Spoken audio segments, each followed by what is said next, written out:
is our Bida player of the game with 10 points, 4 rebounds, 3 assists, and 2 steals. Nako, Jason, ang galing. Nakita namin that you were a playmaker, a scorer, a facilitator in today's matchup.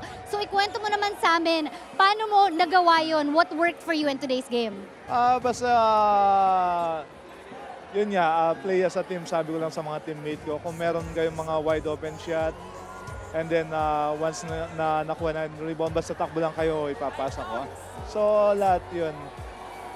Jason, ngayon naman, Gilas Pilipinas now has an average winning margin of 70 points. Yet I know this team is all about continuous improvement. So at this point, ano pa ba yung mga areas na feeling mo kaya pang ma-develop ng kupunan nyo?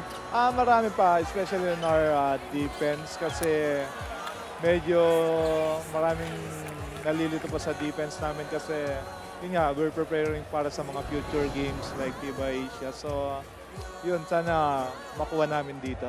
Alright, maraming salamat, Jason. Congratulations ulit. Pero dahil Mother's Day at saka dahil ikaw ang player of the game, meron ka bang gustong batiin? Happy Mother's Day sa mom ko na nasa Alabama, yung tita ko na nasa Pampanga, tsaka sa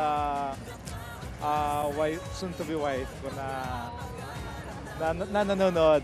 Happy Mother's Day sa kanya. Alright, Happy Mother's Day sa kanila, Jason. Congratulations ulit.